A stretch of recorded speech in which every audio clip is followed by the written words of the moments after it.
بسم اللہ الرحمن الرحیم وصلی اللہ علی النبی الکریم۔ اس وقت ہماری بات چیت کا موضوع اسلامی اخلاق ہے۔ اخلاق کو اسلام کا سب سے اونچا معیار بتایا گیا ہے۔ حدیث میں ارشاد ہوا ہے، ان من خیارکم احسنکم اخلاقا۔ اسلامی اخلاق کی حقیقت تواضع ہے۔ اسلامی اخلاق تواضع والے انسان کے کردار کا دوسرا نام ہے۔ قرآن میں ارشاد ہوا ہے، وعباد الرحمن الذین یمشون علی الارض ہونا واذا خاطبهم الجاہلون قالوا سلاما۔ خدا کے بندے وہ ہیں جو زمین پر عاجزی کے ساتھ چلتے ہیں، یعنی جو لوگ خدا کے واقعی بندے بن جائیں، وہ جب زمین پر چلتے ہیں تو ان کا چلنا عجز کا چلنا ہوتا ہے۔ جو لوگ خدا کے مقابلے میں اپنی بڑائی کا احساس کھو دیں، وہ انسانوں کے درمیان بھی بڑے بن کر نہیں رہتے۔ خدا کی نسبت سے جس کیفیت کو خشوع کہا جاتا ہے، وہی کیفیت جب بندوں کی نسبت سے ظاہر ہو تو اسی کو متواضع اخلاق کہتے ہیں۔ اور متواضع اخلاقی کا دوسرا نام اسلامی اخلاق ہے۔ حضرت عیاض بن حمار کی ایک روایت صحیح مسلم میں ان الفاظ میں آئی ہے، ان اللہ تعالی اوحا الی ان تواضعوا حتی لا یبغی احد علی احد ولا یفخر احد علی احد۔ اللہ تعالی نے مجھ پر یہ وحی کی کہ تم لوگ تواضع کا طریقہ اختیار کرو، یہاں تک کہ کوئی شخص کسی دوسرے شخص پر زیادتی نہ کرے، کوئی شخص کسی دوسرے شخص پر فخر نہ کرے۔ اسلامی اخلاق کا نہایت گہرا تعلق خدا کی معرفت سے ہے۔ جب ایک شخص حقیقی معنوں میں خدا کو دریافت کرتا ہے تو اس پر یہ حقیقت کھلتی ہے کہ اس دنیا میں وہ آزاد نہیں ہے کہ جو چاہے کرے، وہ یہاں امتحان کی حالت میں ہے۔ خدا نے اس کو محدود مدت کے لیے یہاں رکھا ہے، اس کے بعد اس پر موت طاری کر کے وہ اس کو اپنے یہاں بلائے گا اور اس کے عمل کے مطابق اس کو یا جنت کے باغوں میں بسائے گا یا جہنم کی آگ میں ڈال دے گا۔ جب آدمی پر زندگی کی یہ حقیقت کھلتی ہے تو اس کا سب سے بڑا مسئلہ یہ بن جاتا ہے کہ وہ موت کے بعد آنے والی زندگی میں اپنے آپ کو خدا کی پکڑ سے بچائے، وہ آخرت میں خدا کی رحمت اور معافی حاصل کر سکے۔ اس کا یہ مزاج اس کی زندگی میں اس طرح داخل ہوتا ہے کہ وہ دوسروں کے لیے حد درجہ نرم اور مہربان بن جاتا ہے۔ وہ لوگوں کو معاف کرتا ہے تاکہ خدا اس کو معاف کرے۔ وہ لوگوں کے ساتھ وسعت ظرف کا معاملہ کرتا ہے تاکہ خدا اس کے ساتھ وسعت اور رحمت کا معاملہ فرمائے۔ اس مومنانہ سلوک کو حدیث میں مختلف انداز سے بیان کیا گیا ہے۔ یہاں ہم اس سلسلے میں چند حدیثیں نقل کرتے ہیں۔ انما یرحم اللہ من عبادہ الرحماء، بے شک اللہ اپنے بندوں میں سے مہربان بندوں پر مہربانی کرتا ہے۔ اسمحوا یسمح لکم، تم لوگوں سے درگزر کرو، تمہارے ساتھ بھی درگزر کیا جائے گا۔ ارحم من فی الارض یرحمک من فی السماء، تم زمین والوں پر رحم کرو، آسمان والا تمہارے اوپر رحم کرے گا۔ من لا یرحم لا یرحم، جو رحم نہیں کرتا اس پر رحم نہیں کیا جائے گا۔ حضرت ابو ہریرہ سے ایک لمبی حدیث مروی ہے جس میں یہ الفاظ ہیں، من نفس عن مؤمن کربۃ من کرب الدنیا نفس اللہ عنہ کربۃ من کرب یوم القیامہ۔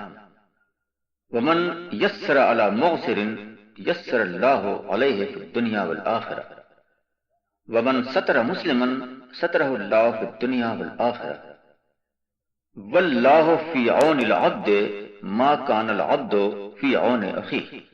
جو شخص ایک مومن کی دنیا کی مصیبتوں میں سے ایک مصیبت کو دور کرے گا تو اللہ اس کی قیامت کی مصیبتوں میں سے ایک مصیبت کو دور کرے گا۔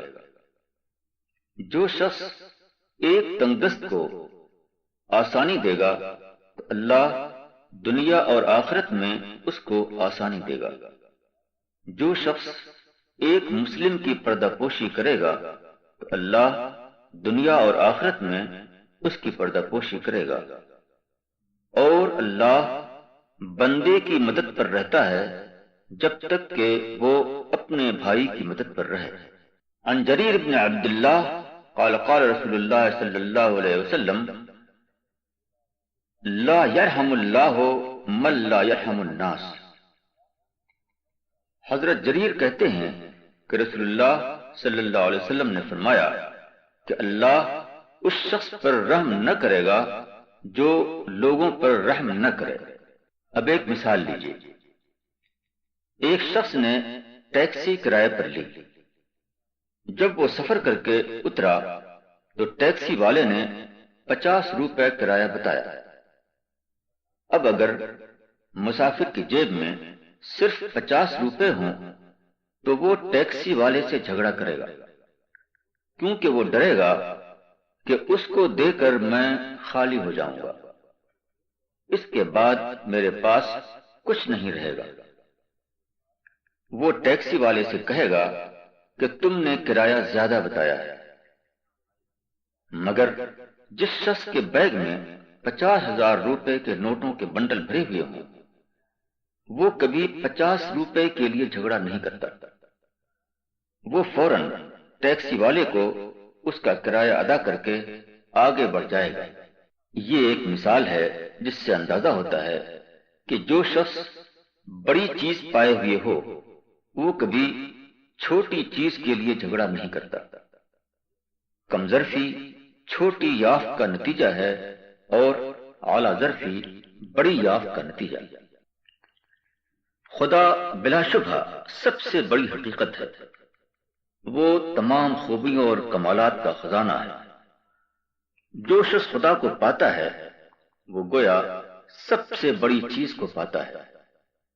اس کا نتیجہ یہ ہوتا ہے کہ اس کا دل سب سے بڑا دل بن جاتا ہے، اس کے اندر کھونے کو برداشت کرنے کی اتھاہ طاقت پیدا ہو جاتی ہے، اس کے اندر یہ مزاج آ جاتا ہے کہ وہ اونچی سطح سے لوگوں کے ساتھ معاملہ کر سکے، اس کے اندر سے تنگ ظرفی کا مزاج ختم ہو جاتا ہے، لوگ اس کے ساتھ معاملہ کرنے میں اس کو اعلیٰ ظرف پاتے ہیں، وہ کردار اور اخلاق کے اعتبار سے ایک اونچا انسان بن جاتا ہے۔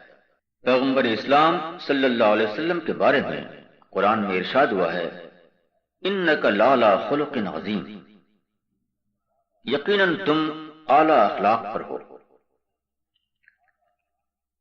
اعلیٰ اخلاق جوابی اخلاق نہیں ہوتا بلکہ وہ اصول کی بنیاد پر بنتا ہے۔ آدمی دوسروں کے ساتھ جو کچھ کرتا ہے یہ دیکھ کر نہیں کرتا کہ دوسرے لوگ اس کے ساتھ کیا کر رہے ہیں، بلکہ یہ سوچ کر کرتا ہے کہ باعتبار اصول اس کا رویہ کیا ہونا چاہیے اور کیا نہیں ہونا چاہیے۔ لوگوں کے درمیان اس کا سلوک لوگوں کی روش کے تابع نہیں ہوتا بلکہ خود اپنے معیار اخلاق کے تابع ہوتا ہے۔ یہی بات ہے جو حدیث میں ان الفاظ میں آئی ہے۔ ان حذیفہ قال قال رسول اللہ صلی اللہ علیہ وسلم لا تکونوا امعة تقولون ان احسن الناس احسننا وان اساؤوا اظلمنا ولكن وطنوا انفسكم ان احسن الناس ان تحسنوا وان اساؤوا فلا تظلموا۔ حضرت حذیفہ کہتے ہیں کہ رسول اللہ صلی اللہ علیہ وسلم نے فرمایا، لوگو اما نہ بنو، تم یہ کہنے لگو کہ اگر لوگ اچھا سلوک کریں گے تو ہم بھی اچھا سلوک کریں گے، اور اگر لوگ برا برتاؤ کریں گے تو ہم بھی برا برتاؤ کریں گے، بلکہ تم اپنے آپ کو تیار کرو کہ اگر لوگ اچھا سلوک کریں تب بھی ہم ان سے اچھا سلوک کریں گے، اور اگر وہ برا سلوک کریں تو ہم خود ان کے ساتھ برائی نہیں کریں گے۔ اسی بات کو ایک اور حدیث میں اس طرح بتایا گیا ہے، ان عقبۃ بن عامر قال قال رسول اللہ صلی اللہ علیہ وسلم الا اخبرک بافضل اخلاق اہل الدنیا والآخرہ قال نعم قال تصل من قطعک وتعطی من حرمک وتعفو عمن ظلمک۔ حضرت عقبہ کہتے ہیں کہ رسول اللہ صلی اللہ علیہ وسلم نے فرمایا، کیا میں تم کو دنیا اور آخرت کے لوگوں کا بہترین اخلاق نہ بتاؤں؟ کہا کہ ہاں۔ فرمایا کہ جو تم سے کٹے تم اس سے جڑو، جو تم کو محروم کرے تم اسے دو، اور جو شخص تم پر ظلم کرے اس کو تم معاف کر دو۔ اسی لیے مذکورہ آیت انک لعلی خلق عظیم کی تشریح یہ کی گئی ہے کہ اس سے مراد خدا کے اس حکم پر قائم ہونا ہے جو دوسرے مقام پر ان الفاظ میں آیا ہے، عفو درگزر کا طریقہ اختیار کرو اور معروف کی تلقین کرو اور جاہلوں سے اعراض کرو، خذ العفو وامر بالعرف واعرض عن الجاہلین۔ یعنی جہاں لوگ دوسروں سے بدلہ لیتے ہیں وہاں تم دوسروں کو معاف کر دو، جہاں لوگ دوسروں کے درمیان برائی پھیلاتے ہیں وہاں تم نیکی پھیلاؤ، جہاں لوگ دوسروں سے الجھ جاتے ہیں وہاں تم نظر انداز کر کے گزر جاؤ۔ اسلامی نقطہ نظر سے اخلاق کی دو قسمیں ہیں، پست اخلاق اور اعلی اخلاق۔ پست اخلاق کا کوئی مستقل اصول نہیں ہوتا جس کا ہمیشہ لحاظ کیا جائے، وہ حالات کے لحاظ سے بنتا ہے، اس لیے وہ کبھی کچھ ہوتا ہے اور کبھی کچھ۔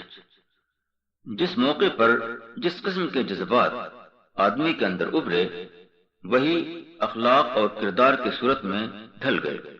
کسی کو اپنے سے کم دیکھا تو اس کو حقیر سمجھ لیا، اور کسی کو اپنے سے زیادہ پایا تو اس کے خلاف حسد کرنے لگے، کسی سے فائدہ نظر آیا تو اس کے دوست بن گئے، اور کسی کو دیکھا کہ اس سے اپنا کوئی فائدہ وابستہ نہیں ہے تو اس سے بے رخی اختیار کر لی۔ کسی نے اچھا سلوک کیا تو اس کے لیے اچھے بن گئے، اور کسی نے برا سلوک کیا تو اس کے ساتھ برائی کرنا شروع کر دیا۔ اتفاق سے کوئی بڑی حیثیت حاصل ہو گئی تو گھمنڈ میں مبتلا ہو گئے، اور اگر کوئی بڑی حیثیت نہیں ملی تو مایوسی کا شکار ہو گئے۔ کسی سے خوش ہوئے تو اس کے ساتھ فیاضی کرنے لگے، اور اگر کسی سے ناخوش ہوئے تو اس کے لیے اپنے دروازے بند کر لیے۔ کسی کو اپنے موافق پایا تو اس کی تعریف کرنے لگے، اور اگر کسی سے ناموافقت ہو گئی تو سمجھ لیا کہ اس سے زیادہ برا کوئی آدمی نہیں۔ یہ سب پست اخلاق کے طریقے ہیں، اور مومن کو حکم دیا گیا ہے کہ وہ پست طریقے سے بچے اور اعلیٰ اخلاقی طریقے اختیار کرے۔ رسول اللہ صلی اللہ علیہ وسلم خود بھی اعلیٰ اخلاق پر قائم تھے، اور آپ کا یہی مشن تھا کہ لوگوں کو اعلیٰ اخلاق اختیار کرنے کی تلقین کریں۔ ایک روایت کے مطابق آپ نے ارشاد فرمایا، عن مالک انہ بلغہ ان رسول اللہ صلی اللہ علیہ وسلم قال بعثت لأتمم حسن الاخلاق۔ حضرت امام مالک کہتے ہیں کہ انہیں یہ بات پہنچی ہے کہ رسول اللہ صلی اللہ علیہ وسلم نے فرمایا کہ میں اس لیے بھیجا گیا ہوں کہ حسن اخلاق کی تکمیل کروں۔ یہ روایت مختلف طریقوں سے آئی ہے، کسی میں حسن اخلاق کا لفظ ہے، کسی میں صالح اخلاق کا، اور کسی میں مکارم اخلاق کا۔ وہ مکارم اخلاق کیا ہیں جن کی دعوت اور اقامت کے لیے رسول اللہ صلی اللہ علیہ وسلم بھیجے گئے، اس کی وضاحت دوسری روایت سے ہوتی ہے۔ ثلاثۃ من مکارم الاخلاق عند اللہ ان تعفو عمن ظلمک وتعطی من حرمک وتصل من قطعک۔ تین چیزیں اللہ کے نزدیک اعلیٰ اخلاق سے ہیں، یہ کہ جو شخص تم پر ظلم کرے تم اس کو معاف کر دو، اور جو شخص تم کو محروم کرے تم اس کو دو، اور جو شخص تم سے کٹے تم اس سے جڑو۔ گویا اعلیٰ اخلاق وہ ہے جس میں آدمی فریق ثانی کی روش سے بلند ہو کر اس سے معاملہ کرے، وہ فریق ثانی کے رویے سے متاثر ہوئے بغیر اس سے اچھی طرح پیش آئے، اس کا اخلاق مثبت اخلاق ہو نہ کہ جوابی اخلاق۔ سب سے زیادہ سخت امتحان آدمی کا اس وقت ہوتا ہے جب کہ وہ اپنے مخالف پر قابو پا جائے، جب اس کا دشمن پوری طرح اس کی گرفت میں آ چکا ہو۔ ایسے مواقع پر آدمی اپنی ساری طاقت استعمال کر کے اپنے مخالف کو پیس ڈالتا ہے۔ ایسے دشمن کے معاملے میں آدمی اپنی کوئی اخلاقی ذمہ داری نہیں سمجھتا جو پوری طرح اس کے قبضے میں آ چکا ہو۔ مگر اللہ سے ڈرنے والے انسان کا حال یہ ہوتا ہے کہ اس وقت بھی خدا اس کے سامنے آ کر کھڑا ہو جاتا ہے۔ خدا کی طاقت کا احساس اس کے ذہن پر اس طرح چھاتا ہے کہ انسان کی کمزوری اسے بھول جاتی ہے، وہ اپنے دشمن کو معاف کر دیتا ہے، کیونکہ وہ جانتا ہے کہ یہی وہ موقع ہے جب کہ وہ اپنے دشمن کو معاف کر کے اپنے آپ کو ابدیت کے بلند ترین مرتبے پر پہنچا سکتا ہے۔ حدیث کی ایک روایت ان الفاظ میں آئی ہے، عن ابی ہریرہ قال قال رسول اللہ صلی اللہ علیہ وسلم قال موسیٰ بن عمران علیہ السلام یا رب من اعز عبادک عندک قال من اذا قدر غفر۔ حضرت ابو ہریرہ کہتے ہیں کہ رسول اللہ صلی اللہ علیہ وسلم نے فرمایا کہ موسیٰ علیہ السلام نے اللہ تعالی سے کہا کہ اے میرے رب، تیرے بندوں میں تیرے نزدیک سب سے زیادہ معزز بندہ کون ہے؟ اللہ نے فرمایا وہ شخص جو قدرت پانے کے بعد معاف کر دے۔ جو چیز اخلاق کی سب سے بڑی قاتل ہے وہ غصہ ہے۔ عام حالات میں اکثر لوگ صحیح رہتے ہیں، مگر جب ایک آدمی کو کسی بات پر غصہ آ جائے تو اس کے بعد وہ قابو سے باہر ہو جاتا ہے۔ اس وقت وہ بھول جاتا ہے کہ کوئی اخلاقی اصول ہے جس کو اسے ہر حال میں برتنا چاہیے۔ اس دنیا میں صرف ایک ہی چیز ہے جو غصہ اور اشتعال کی حالت میں آدمی کو حد کے اندر رکھ سکتی ہے، اور وہ خدا کا خوف ہے۔ اگر آدمی کے دل میں واقعتاً خدا کی عظمت بیٹھ جائے اور وہ جان لے کہ خدا اس سے اس کے تمام اعمال کا حساب لے گا، تو یہ احساس اس کے اوپر ایک قسم کی لگام لگا دیتا ہے۔ خدا کا ڈر اسے مجبور کرتا ہے کہ وہ اپنے آپ کو ایک حد سے آگے نہ جانے دے۔ اسی لیے قرآن میں خدا کے مومنین کی صفت یہ بتائی گئی ہے، وَإِذَا مَا غَضِبُوا هُمْ يَغْفِرُونَ، جب انہیں غصہ آتا ہے تو وہ معاف کر دیتے ہیں۔ خدا سے ڈرنے والوں کا حال یہ ہوتا ہے کہ انہیں جب انسانوں کی طرف سے غصہ آتا ہے تو خدا کا تصور سامنے آ کر ان کے غصے کو دبا دیتا ہے۔ وہ انسان کے رویے سے مشتعل ہوتے ہیں، مگر خدا کی پکڑ کا اندیشہ انہیں ٹھنڈا کر دیتا ہے۔ غصے کے سلسلے میں چند حدیثیں یہ ہیں۔ عن ابی ہریرہ ان رجلا قال للنبي صلى الله عليه وسلم اوصني قال لا تغضب فرد ذلك مرارا قال لا تغضب۔ حضرت ابو ہریرہ کہتے ہیں کہ ایک شخص نے رسول اللہ صلی اللہ علیہ وسلم سے کہا کہ مجھے نصیحت کیجیے۔ آپ نے فرمایا غصہ نہ کر۔ آدمی نے بار بار پوچھا، آپ نے ہر بار فرمایا غصہ نہ کر۔ عن ابی ہریرہ قال قال رسول اللہ صلی اللہ علیہ وسلم لیس الشدید بالسرعہ انما الشدید من یملک نفسہ عند الغضب۔ حضرت ابو ہریرہ کہتے ہیں کہ رسول اللہ صلی اللہ علیہ وسلم نے فرمایا کہ پہلوان وہ نہیں ہے جو حریف کو پچھاڑ دے، پہلوان وہ ہے جو غصے کے وقت اپنے آپ کو قابو میں رکھے۔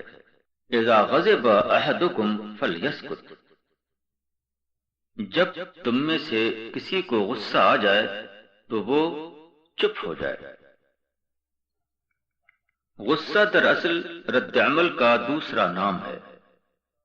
ان آیتوں اور حدیثوں سے معلوم ہوتا ہے کہ مومن کا طریقہ رد عمل کا طریقہ نہیں ہوتا۔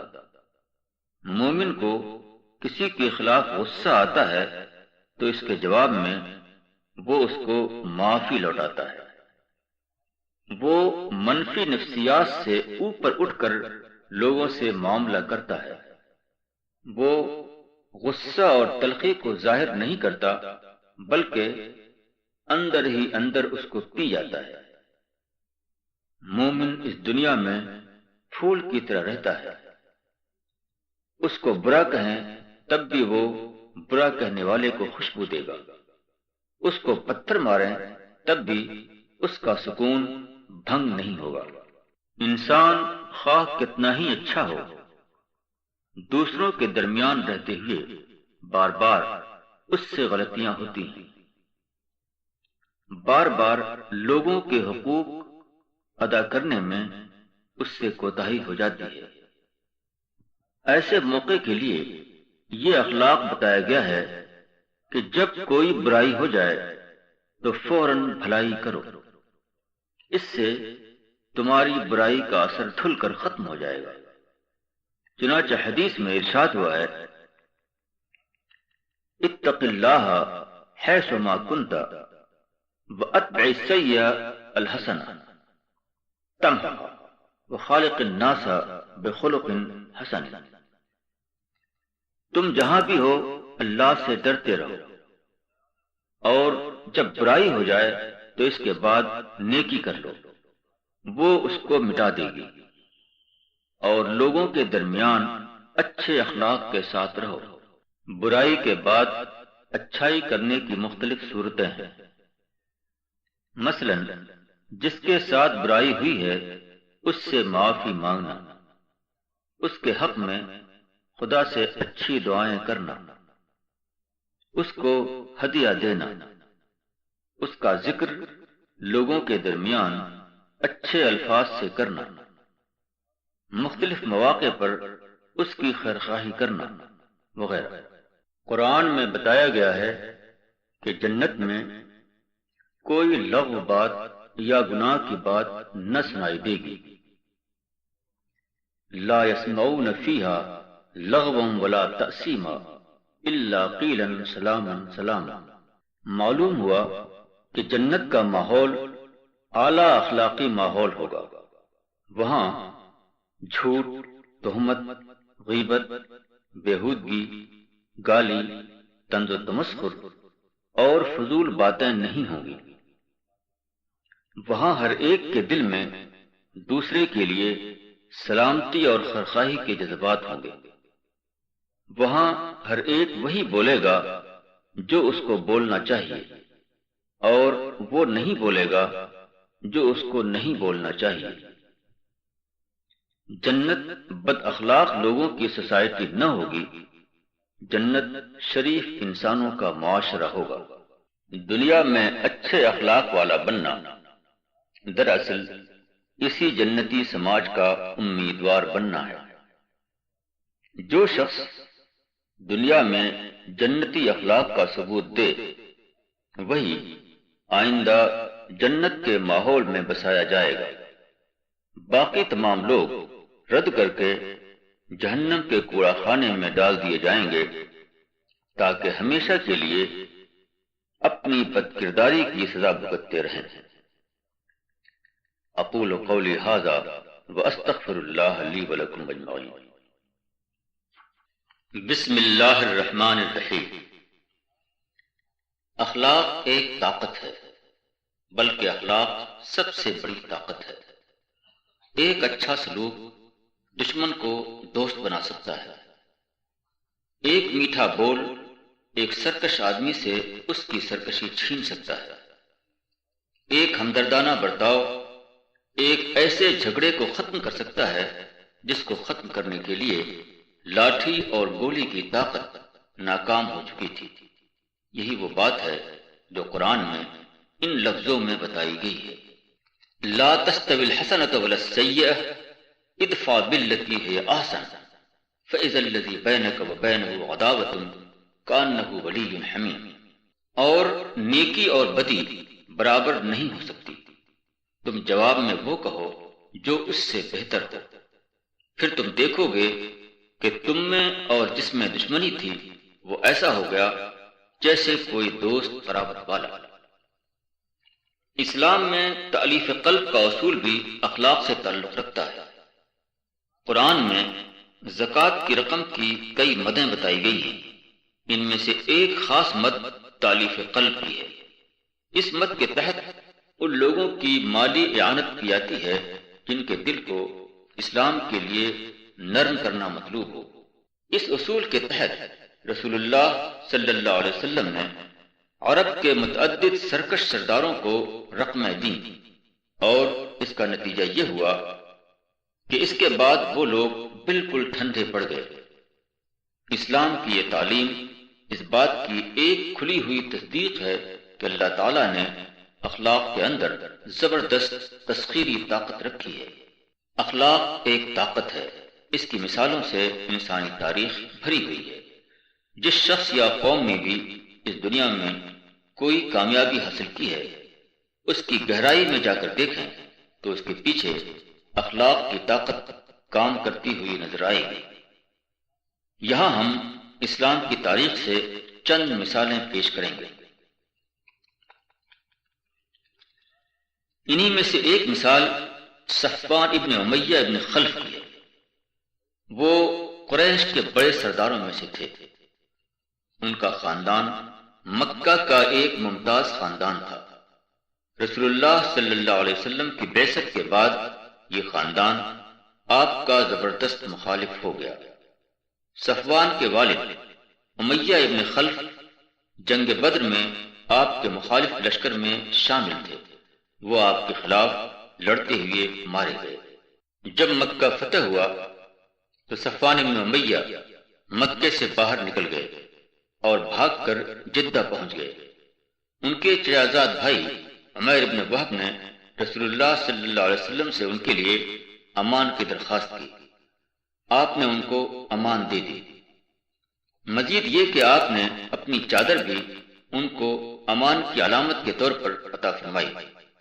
عمیر ابن وہب جدہ گئے اور صفوان کو چادر دی اور امان کی خبر بتائی۔ صفوان ان کے ساتھ مکہ واپس آئے۔ صفوان ابن امیہ مکہ واپس آ گئے، مگر ابھی انہوں نے اپنے اسلام کا اعلان نہیں کیا۔ انہوں نے رسول اللہ صلی اللہ علیہ وسلم سے کہا کہ مجھ کو سوچنے کے لیے 2 مہینے کی مہلت دیجیے۔ آپ نے فرمایا کہ تم کو 4 مہینے کی مہلت ہے۔ اس کے جلد ہی بعد حوازن کی جنگ میں کافی مال غنیمت ملا۔ آپ نے اس میں سے صفوان کو 100 اونٹ دیے۔ اس کے بعد بھی آپ ان پر اخلاق مہربانی کرتے رہے، یہاں تک کہ انہوں نے اسلام قبول کر لیا۔ صفوان ابن امیہ خود اپنے بارے میں کہتے ہیں، لقد اعطانی رسول اللہ صلی اللہ علیہ وسلم وانه لابغض الناس الی فما زال یعطینی حتی انه لاحب الناس الی۔ رسول اللہ صلی اللہ علیہ وسلم نے مجھ کو عطیہ دیا جبکہ وہ میرے لیے سب سے زیادہ مبغوض شخص تھے، مگر وہ مجھے دیتے رہے یہاں تک کہ وہ میرے لیے سب سے زیادہ محبوب شخص بن گئے۔ اس مثال میں واضح طور پر نظر آ رہا ہے کہ صرف اخلاق نے ایک کٹر دشمن کو قریبی دوست بنا دیا۔ ایک شخص جس کو مادی طاقت نہیں جھکا سکی تھی، اس کو اخلاقی طاقت نے جھکا دیا۔ مکہ سن 8 ہجری میں فتح ہوا۔ اس کے بعد 2 بڑے شہروں کا مسئلہ باقی تھا، ایک حنین اور دوسرے طائف۔ ان دونوں شہروں میں حوازن اور ثقیف نامی قبیلے آباد تھے جو ایک دوسرے کے حلیف تھے۔ حنین والوں کو اپنی جنگی قابلیت پر بہت ناز تھا، چنانچہ انہوں نے مکہ کی فتح کے باوجود اطاعت نہیں کی۔ ان کا سردار مالک ابن عوف 20,000 آدمیوں کی جمعیت لے کر مکہ کی طرف روانہ ہوا تاکہ آپ کے اوپر حملہ کرے۔ رسول اللہ صلی اللہ علیہ وسلم کو خبر ہوئی تو آپ بھی 12,000 آدمیوں کو لے کر اس کی طرف بڑھے۔ حنین کی وادی میں مقابلہ ہوا۔ ابتداً مسلمانوں کو شکست ہوئی، مگر مسلمان دوبارہ جم گئے اور انہوں نے حوازن کو فیصلہ کن شکست دی۔ ان کے 6,000 آدمی گرفتار کر لیے گئے۔ اس شکست کے بعد حوازن کا سردار مالک ابن عوف اور اس کے ساتھی بھاگ کر طائف میں قلعہ بند ہو گئے۔ اس لیے آپ نے اموال غنیمت کو جعرانہ کے مقام پر رکھا اور پھر وہاں سے روانہ ہو کر طائف پہنچے،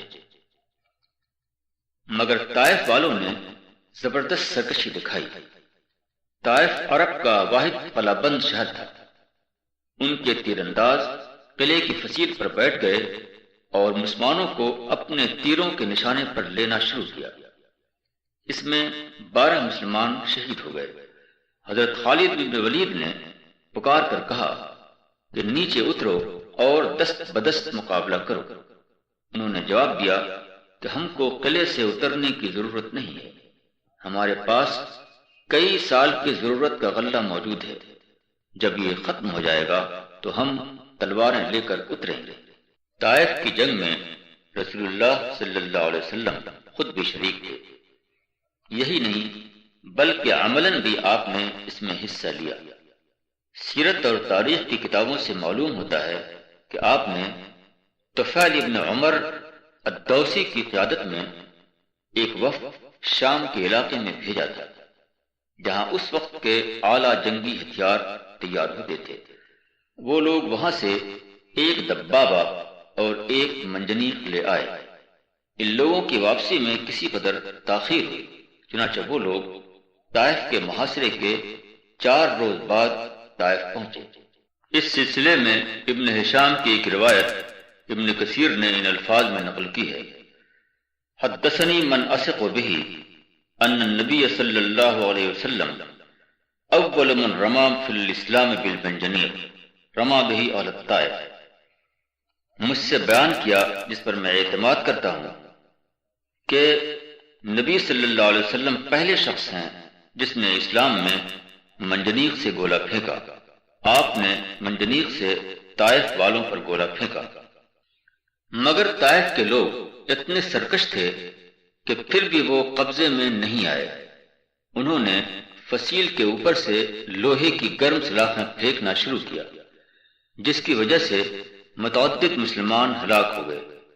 آپ 18 دن تک طائف کا محاصرہ کیے رہے، مگر کوئی نتیجہ نہ نکلا۔ حضرت عمر فاروق نے کہا کہ اے خدا کے رسول، آپ طائف والوں کے لیے بد دعا کیجیے۔ آپ نے فرمایا مجھے اس کی اجازت نہیں دی گئی ہے۔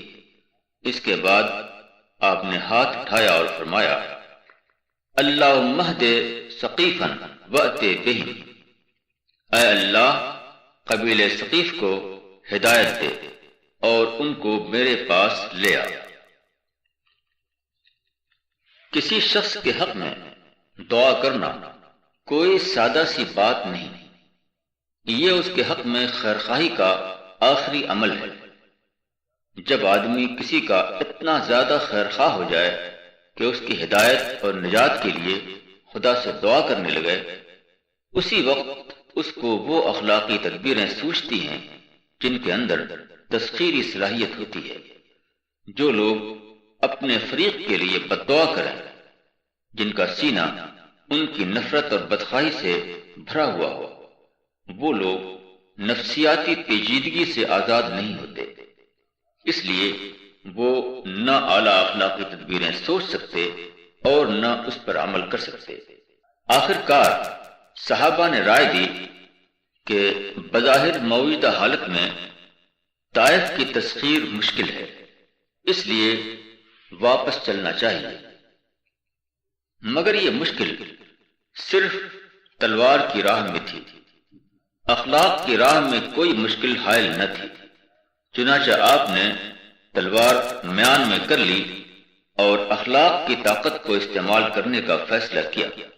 آپ طائف سے واپس ہو کر جعرانہ پہنچے، جہاں قبیلہ حوازن کے لوگ 6000 کی تعداد میں قیدی بنے ہوئے تھے۔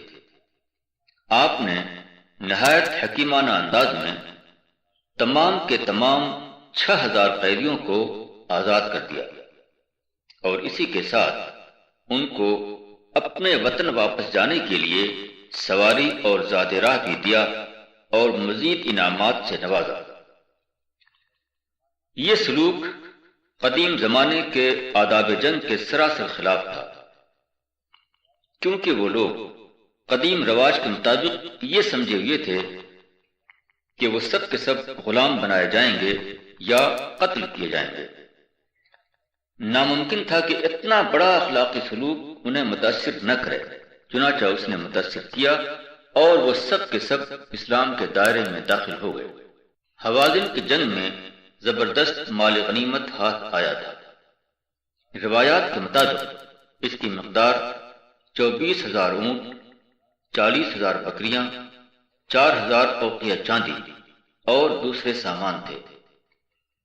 رسول اللہ صلی اللہ علیہ وسلم نے مزید یہ کیا کہ ان کثیر اموال میں سے نہ تو خود کچھ لیا اور نہ انہیں مسلمانوں کے درمیان تقسیم کیا، بلکہ ان کو نہایت فیاضانہ طور پر مکہ کے غیر مسلموں اور مشرک سرداروں کے درمیان تقسیم کر دیا۔ یہ اخلاقی سلوک بھی قدیم رواج کے اعتبار سے انتہائی غیر معمولی تھا، اس لیے ناممکن تھا کہ اس کا اثر نہ ہو، چنانچہ اس کا زبردست اثر ہوا اور بہت بڑی تعداد میں لوگ اسلام کے دائرے میں داخل ہو گئے۔ رسول اللہ صلی اللہ علیہ وسلم نے اخلاق کے ذریعے ان کے دلوں کو جیت لیا۔ ہاری ہوئی قوم کے ساتھ برا سلوک کیا جائے تو وہ دوبارہ تخریبی سرگرمیوں کی طرف مڑ جاتی ہے۔ اس کے برعکس اگر ہاری ہوئی قوم کے ساتھ اچھا سلوک کیا جائے تو وہ فاتح قوم کی وفادار بن کر اس کی طاقت میں اضافہ کرتی ہے۔ رسول اللہ صلی اللہ علیہ وسلم نے جو اخلاقی تدبیر کی، اس کا اثر براہ راست طور پر طائف کے لوگوں پر پڑا۔ اس کے ذریعے آپ نے طائف کے لوگوں کو ان کے حلیف حوازن اور دوسرے قبائل سے کاٹ دیا تھا۔ طائف کے لوگ اب عرب میں اکیلے رہ گئے۔ یہ خبر جب طائف کے قلعہ بند شہر میں پہنچی تو انہوں نے محسوس کیا کہ ان کی سرکشی عرب میں بے زمین ہو کر رہ گئی ہے۔ چنانچہ رمضان سن 9 ہجری میں ان کے وفد نے مدینہ حاضر ہو کر اطاعت قبول کر لی۔ ابن ہشام نے اس موقع پر محمد ابن اسحاق کے یہ الفاظ نقل کیے ہیں۔ ثم اقامت ثقيف بعد قتل عروة اشهرا ثم انهم ائتمروا بينهم ورأوا انه لا طاقة لهم بحرب من حولهم من العرب وقد بايعوا واسلموا۔ عروہ بن مسعود کے قتل کے بعد قبیلہ ثقیف کے لوگ چند مہینے ٹھہرے، پھر انہوں نے آپس میں مشورہ کیا اور محسوس کیا کہ اپنے گرد عرب کے تمام قبائل سے جنگ کی ان کے اندر طاقت نہیں ہے، جبکہ انہوں نے رسول اللہ پر بیعت کر لی ہے اور اسلام قبول کر لیا ہے۔ اس مثال میں مادی طاقت کے استعمال کے باوجود قلعے کے دروازے بند ہو گئے تھے، مگر اخلاق نے یہ کرشمہ دکھایا کہ قلعے کے بند دروازے دوبارہ زیادہ وسعت کے ساتھ کھل گئے۔ اخلاقی طاقت کے لیے کوئی دیوار روک نہیں بن سکتی۔ اخلاق کا اثر وہاں تک پہنچ جاتا ہے جہاں کسی مادی طاقت کا اثر نہیں پہنچ سکتا۔ مادی طاقت اگر پتھر کی مانند کام کرتی ہے تو اخلاقی طاقت ہوا کی مانند، اور آپ جانتے ہیں کہ ہوا کے نفوذ کے لیے اس دنیا میں کوئی روک نہیں۔ مکہ میں رسول اللہ صلی اللہ علیہ وسلم نے توحید کی دعوت دی۔ آپ کی دعوت سراسر پرامن تھی، مگر وہاں کے لوگ آپ کے سخت دشمن ہو گئے۔ انہوں نے آپ کو اور آپ کے ساتھیوں کو ہر قسم کی تکلیفیں دیں، حتیٰ کہ آپ کے قتل پر آمادہ ہو گئے۔ آپ مکہ چھوڑ کر مدینہ چلے گئے، تب بھی وہ خاموش نہ ہوئے اور آپ کے خلاف باقاعدہ جنگ چھیڑ دی۔ مکہ کے لوگ اپنی انہی مخالفانہ سرگرمیوں میں مشغول رہے، یہاں تک کہ وہ وقت آیا کہ مکہ فتح ہو گیا۔ اس وقت آپ نے کیا کیا؟ آپ نے سب کو بلا شرط معاف کر دیا۔ سیرت کی روایات میں آتا ہے کہ رسول اللہ صلی اللہ علیہ وسلم فتح مکہ کے بعد کعبہ کے دروازے پر کھڑے ہوئے آپ نے لوگوں کے سامنے ایک تقریر کی۔ اس سلسلے میں روایت کے الفاظ یہ ہیں: قال رسول اللہ صلی اللہ علیہ وسلم یا معشر قریش ما ترون انی فاعل بکم قالوا خیرا اخ کریم وابن اخ کریم قال فإنی اقول لکم کما قال یوسف الإخوة لا تصریب علیکم اليوم اذهبوا فانتم طلقاء۔ رسول اللہ صلی اللہ علیہ وسلم نے کہا کہ اے قریش کے لوگوں، تمہارا کیا خیال ہے میں تمہارے ساتھ کیا کروں گا؟ انہوں نے کہا کہ آپ شریف بھائی ہیں اور شریف بھائی کی اولاد ہیں۔ آپ نے کہا میں تم سے وہی کہتا ہوں جو یوسف نے اپنے بھائیوں سے کہا، آج تم پر کوئی الزام نہیں، جاؤ تم سب آزاد ہو۔ رسول اللہ صلی اللہ علیہ وسلم کا یہ اخلاقی معاملہ لوگوں کو متاثر کیے بغیر نہیں رہ سکتا تھا، چنانچہ اس نے نہایت گہرائی کے ساتھ لوگوں کو متاثر کیا۔ لوگ کثرت سے اسلام قبول کر کے آپ کے ساتھی بننے لگے، یہاں تک کہ سارے لوگ اسلام کے حلقے میں داخل ہو گئے۔ اگر آپ فتح کے بعد اپنے دشمنوں پر سختی کا سلسلہ شروع کر دیتے تو وہ لوگ اسلام کے خلاف دوبارہ تخریبی سرگرمیوں میں مشغول ہو جاتے، وہ سازشوں کا جال بچھاتے، وہ خفیہ تحریکیں چلا کر اسلام کی راہ میں ایسی مشکلات پیدا کرتے کہ اہل اسلام کی ساری طاقت ان سے مدافعت میں خرچ ہونے لگتی اور اصل تعمیری کام ٹھپ ہو کر رہ جاتا۔ سمرقند وسط ایشیا کا نہایت قدیم شہر ہے۔ 8ویں صدی عیسوی کے آغاز میں وہ عربوں کے قبضے میں آیا، اس کے بعد وہ مختلف انقلابات کا شکار رہا۔ اب 1924 سے وہ اشتراکی روس کے قبضے میں ہے۔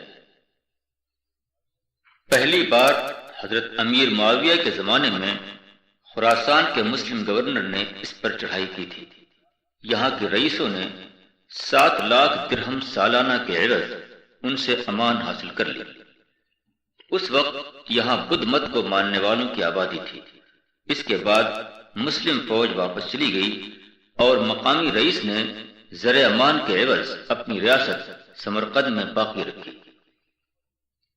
ولید بن عبد الملک اموی نے سن 86 ہجری میں خلافت کا عہدہ سنبھالا۔ اس کے زمانے میں قتیبہ ابن مسلم الباہلی کو خراسان کا گورنر مقرر کیا گیا۔ اس وقت معلوم ہوا کہ سمرقند اور دریائے جیہون کے اس پار کے دوسرے علاقے بغاوت پر آمادہ ہیں۔ چنانچہ قتیبہ کو یہ کام سپرد ہوا کہ وہ ان علاقوں پر چڑھائی کر کے انہیں مسخر کریں اور ان سے زر امان کے معاہدے ختم کر کے انہیں براہ راست خلافت کی ماتحتی میں لے آئیں۔ سمرقند کے سرداروں کو قتیبہ کی فوج کشی کی خبر ہوئی تو انہوں نے بھی اپنی فوجیں جمع کی۔ دونوں میں زبردست مقابلہ ہوا۔ آخرکار قتیبہ کو فتح ہوئی۔ سمرقند کی بقیہ فوج شہر پناہ کے اندر داخل ہو گئی اور اس کے دروازے بند کر لیے۔ قتیبہ نے منجنیق کے ذریعے شہر کے کنارے بنی ہوئی دیواروں پر پتھر کے گولے مارنے شروع کیے۔ اس کے نتیجے میں دیوار میں اتنا بڑا شگاف ہو گیا کہ قتیبہ کی فوج اس راستے سے اندر داخل ہو جائے۔ سمرقند کے سردار اس صورتحال سے گھبرا گئے۔ انہوں نے خیال کیا کہ اگر قتیبہ کی فوج اندر آ گئی تو زیادہ بڑا نقصان کرے گی۔ چنانچہ انہوں نے صلح کی بات چیت شروع کی۔ یہ بات کئی دن تک جاری رہی۔ آخرکار صلح کی دفعات طے ہو گئی، جس کا خلاصہ یہ تھا کہ سمرقند کے لوگ 12 لاکھ درہم سالانہ باقاعدگی کے ساتھ ادا کریں گے۔ شہر میں ایک مسجد بنائی جائے گی۔ قتیبہ اپنے فوجیوں کے اس مسجد میں نماز ادا کریں گے اور پھر شہر چھوڑ کر چلے جائیں گے۔ حسب معاہدہ قتیبہ ابن مسلم 4000 آدمیوں کی فوج لے کر شہر میں داخل ہوئے۔ وہاں انہوں نے طے شدہ کارروائی کی، مگر اس کے بعد انہوں نے شہر نہیں چھوڑا۔ جب شہر کے سرداروں نے پوچھا تو ان سے کہہ دیا کہ شہر سے باہر جانے کا ہمارا کوئی ارادہ نہیں ہے۔ میرے ساتھ میری فوج بھی شہر میں رہے گی۔ یہ واقعہ سمرقند والوں کے لیے بہت تکلیف دہ تھا، تاہم اس وقت وہ خاموش رہ گئے۔ یہاں تک کہ کئی برس بعد انہیں معلوم ہوا کہ عمر بن عبدالعزیز اسلام کے خلیفہ مقرر ہوئے ہیں، اور یہ کہ وہ بے حد متقی اور عادل خلیفہ ہیں۔ اب سمرقند والوں کو دوبارہ ہمت ہوئی۔ انہوں نے اپنا نمائندہ وفد دمشق بھیجا۔ وفد نے حضرت عمر بن عبدالعزیز کی خدمت میں حاضر ہو کر شکایت کی کہ قتیبہ ابن مسلم طے شدہ معاہدے کے خلاف شہر کے اندر داخل ہو گئے اور وہاں اپنے فوجیوں کو آباد کر دیا۔ اس وقت اس واقعے پر تقریباً 7 سال بیت چکے تھے اور قتیبہ ابن مسلم کا بھی انتقال ہو چکا تھا۔ ان کی جگہ پر دوسرا شخص سمرقند کا حاکم تھا۔ بظاہر سیاسی مفاد کا تقاضا تھا کہ اب اس دفتر کو نہ کھولا جائے۔ موجودہ زمانے کے قوم پرست لیڈر اس وقت ہوتے تو وہ کہتے کہ اگر ہم نے اس بند دفتر کو کھولا تو پھر تمام مفتوحہ ملکوں سے وفود آنا شروع ہو جائیں گے اور ہم کو پسپا ہوتے ہوتے مدینہ لوٹ جانا ہوگا۔ مگر حضرت عمر بن عبدالعزیز خدا سے ڈرنے والے انسان تھے۔ ان کی نظر میں مفاد کے مقابلے میں اصول کی زیادہ اہمیت تھی۔ سیاسی تقاضے کے مقابلے میں اخلاقی تقاضا زیادہ قابل لحاظ تھا۔ چنانچہ انہوں نے فوراً وفد کی درخواست کو قبول کر لیا۔